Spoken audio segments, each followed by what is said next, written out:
നിങ്ങളുടെ favourite shows ഇനി ഒരിക്കലും മിസ്സാവില്ല. ഇപ്പോൾ C5 കാണും നിങ്ങളുടെ ഫേവറേറ്റ് ഷോസ് തികച്ചും സൗജന്യമായി. നീ ധൈര്യമായിട്ടിരുന്നോ മോളെ? നീ തന്നെയാ പൊന്നാരൻ തോട്ടത്തെ സർവാധികാരി. ഇതൊക്കെ നടക്കും അമ്മ. നടക്കും. ഞാനത് നടത്തി കാണിച്ചു തരും.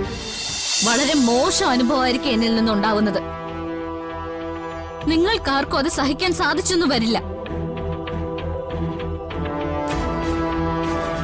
കുട്ടാ കുട്ടാ കുട്ടാ കുട്ടാ,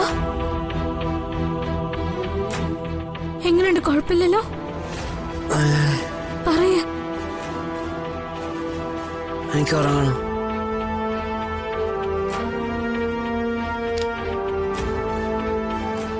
വാ, നമുക്ക് മുറി പോവാം.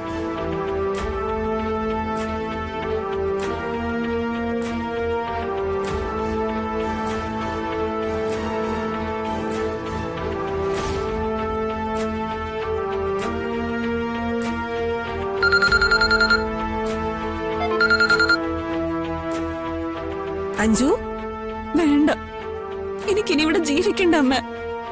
ഇവിടെ നിക്കണ്ട, എനിക്കിവിടെ നിക്കണ്ട. എന്താ എന്താ അവിടെ സംഭവിച്ചേ? അവിടെ നിക്കാൻ നിനക്കിപ്പോ എന്താ കുഴപ്പം? അല്ലഞ്ചു, നീ എന്തിനാ ഇപ്പൊ കരയുന്നേ? വേണ്ട, ഇവിടെ നിന്നാ ശരിയാവില്ല അമ്മ. അമ്മ ഒന്ന് വേഗം വാ, എന്നിട്ട് എന്നെ ഇവിടെ നിന്ന് കൂട്ടിക്കൊണ്ടുപോ. അതിന് മാത്രം അവിടെ എന്ത് പ്രശ്നം ഉണ്ടായിന്നാ ഞാൻ ചോദിക്കുന്നേ? എനിക്കിവിടെ ശരിയാവില്ല അമ്മ. അഞ്ജു, അതിന്റെ കാരണം എന്താന്ന് പറ. അഭി നിന്നെ വല്ല വഴക്കം പറഞ്ഞോ? അവൻ നിന്നെ ഉപദ്രവിച്ചോ? ഏയ് ഇല്ല.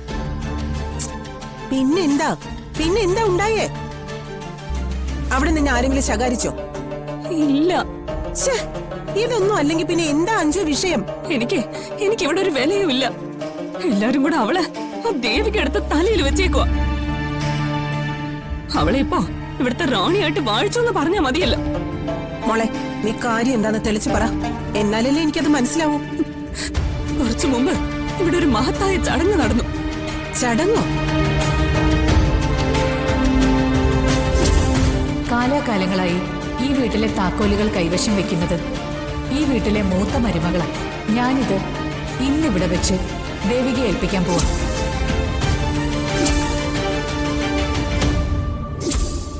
ഓഫീസിന്റെയും ബിസിനസിന്റെയും ചുമതല കൂടി ദേവിയെ ചേച്ചി ഏൽപ്പിക്കണം.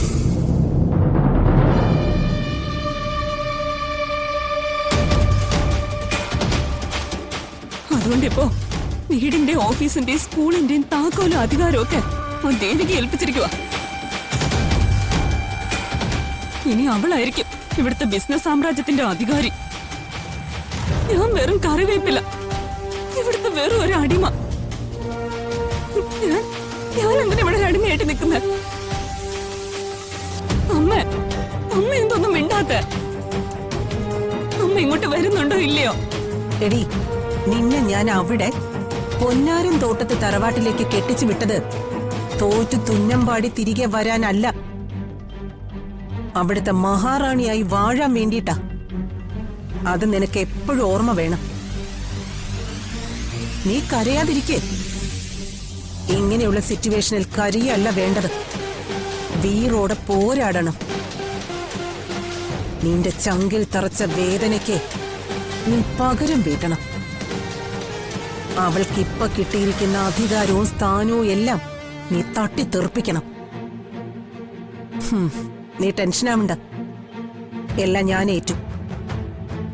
മോളെ, നീ ഒരിക്കലും അടിമയാകാൻ പോകുന്നില്ല. അതിന് ഞാൻ അനുവദിക്കേയില്ല. അടിമയാവാൻ പോകുന്നതേ അവളാ, ആ ദേവിക. അവളെ ഞാൻ തറ പറ്റിക്കും. അവളെ കൊണ്ട് നിന്റെ ദാസിപ്പണി ഞാൻ ചെയ്യിപ്പിക്കും. നീ ധൈര്യമായിട്ടിരുന്നോ മോളെ? നീ തന്നെയാ പൊന്നാരൻ തോട്ടത്തെ സർവാധികാരി. ഇതൊക്കെ നടക്കും അമ്മ. നടക്കും. ഞാനത് നടത്തി കാണിച്ചു തരും. നീ കരയണ്ട, ഞാൻ വിളിച്ചോളാം.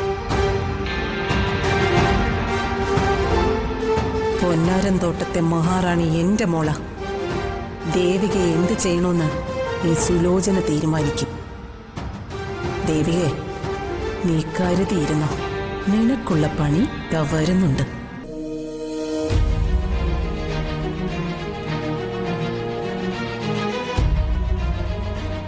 അച്ഛാ, എന്താ സുലോചനെ?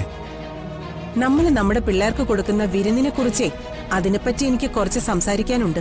എന്താ പറഞ്ഞോളൂ. ഇപ്പൊ ഈ വിരുന്ന് ചടങ്ങുകളെല്ലാം വലിയ പരിഷ്കാരത്തോടെയാണല്ലോ നടത്തുന്നത്. നമുക്ക് ആ പരിഷ്കാരമൊന്നും വേണ്ട. പരമ്പരാഗതമായ രീതിയിൽ നാട്ടാചാരപ്രകാരം അതിൻ്റെതായ തനിമയോടെ നടത്തിയാൽ മതി. അതെ, നിങ്ങളുടെയൊക്കെ നിർബന്ധത്തിന് വഴങ്ങി ഒരു പേരിന് വിരുന്ന് നടത്താന്ന് മാത്രമേ ഞാൻ സമ്മതിച്ചിട്ടുള്ളൂ. അറിയാലോ, ദേവികയുടെ വിവാഹമേ ഞാൻ അംഗീകരിച്ചിട്ടില്ല. പിന്നെയല്ലേ വിരുന്ന്. അതുകൊണ്ട് വിരുന്നെന്ന് പറഞ്ഞ് എന്തെങ്കിലുമൊക്കെ അങ്ങ് കാട്ടിക്കൂട്ടിയാ മതി. നാട്ടാചാര പ്രകാരമുള്ള സൽക്കാരമൊന്നും വേണമെന്നില്ല. ശ്രീകല, അങ്ങനെ പറയരുത്. നമ്മൾ ഈ ചടങ്ങ് ഭംഗിയായി തന്നെ നടത്തണം. നമ്മുടെ മരുമക്കളെ ഗംഭീരമായി ആദരിച്ച അതിന്റെ ഗുണം നമ്മുടെ മക്കൾക്ക് തന്നെയല്ലേ കിട്ടുന്നത്. മോളെ, സുലോചന പറഞ്ഞതിൽ കാര്യമുണ്ട്. നമ്മുടെ കുടുംബത്തിന് പണത്തിന് ഇത്തിരി പ്രയാസമുണ്ട്. എങ്കിലും കുടുംബത്തിന്റെ അഭിമാനത്തിന് ഒരു കുറവുണ്ടായിട്ടില്ല. നമ്മളത് നിലനിർത്തണം മോളെ. മരുമക്കളെ നല്ല രീതിയിൽ സ്വീകരിച്ച് വിരുന്നൂട്ടിയാല് നമ്മുടെ കുടുംബത്തിന്റെ അഭിമാനമാ ഉയരുന്നത്. അല്ലാതെ വിരുന്നു ചടങ്ങ് വഴിപാട് പോലെ നടത്തി തീർത്താല് അതിന്റെ ക്ഷീണം നമ്മുടെ കുടുംബത്തിനല്ലേ. പൊന്നാരം തോട്ടത്തുകാര് നമ്മളെ കുറിച്ച് എന്ത് വിചാരിക്കും? അല്ലെങ്കിലും എന്റെ അഭിപ്രായത്തിന് ഒരു അംഗീകാരവും ഇവിടെ ഒരിക്കലും ഉണ്ടായിട്ടില്ലല്ലോ. മോളെ ശ്രീയല്ലേ, ഞാൻ പറയുന്ന മനസ്സിലാക്ക. എനിക്കൊന്നും മനസ്സിലാക്കാനില്ല അച്ഛാ. ഒന്നും പറയാനും ഞാനില്ല. എല്ലാം നിങ്ങളുടെ ഇഷ്ടപ്രകാരം തന്നെ നടക്കട്ടെ. ഇതുവരെ അങ്ങനെയാണല്ലോ ഇവിടെ നടന്നത്. ഇനിയും അങ്ങനെയൊക്കെ തന്നെ മതി.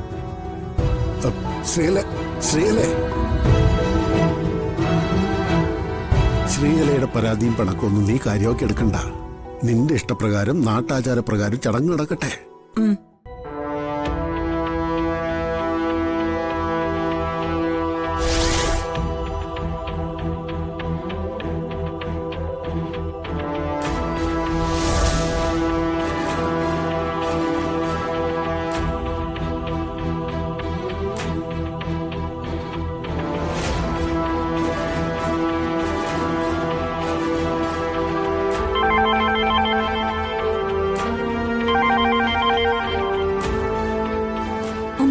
അഞ്ജു, നീ ഇപ്പോഴും കരഞ്ഞോണ്ടിരിക്കുകയാണോ? ഞാൻ എങ്ങനെ സന്തോഷിക്കും? ദേവിക്കേച്ചിയുടെ കയ്യിൽ നിന്ന് ഇവിടുത്തെ അധികാരം മുഴുവൻ എന്റെ കയ്യിൽ വരുന്നത് വരെ എനിക്ക് സങ്കടം മാറില്ലമ്മ. എന്നാലേ നിന്റെ സങ്കടം ഉടനെ തന്നെ മാറും. എങ്ങനെ? ഡൗൺലോഡ് ചെയ്യൂ C5 ആപ്പ്. കാണൂ എല്ലാ എപ്പിസോഡുകളും സൗജന്യമായി.